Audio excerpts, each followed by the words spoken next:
Hi there, what's up? In this video, I'll give you a quick guide on how you can delete multiple rows and columns in Google Sheets. So this is really quick and easy and really straightforward, and this will help you to clean up unnecessary data efficiently. So as you can see, we have data here that are totally unnecessary, so it's really annoying to see all that. So what you will have to do is select the rows or the columns that you want to delete. So hold control and then just click them one by one if you want, and then what you will have to do is basically just right click, and then you will just have to choose delete rows or uh delete columns.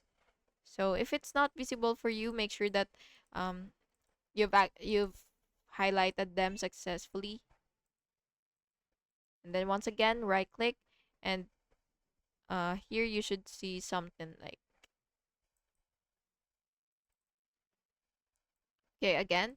So if that doesn't work, you could also just do this and then just click uh delete rows to delete cells, which is right here.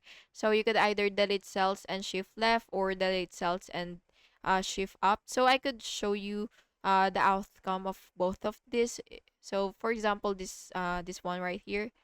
So as you can see, they've all been deleted at the same time.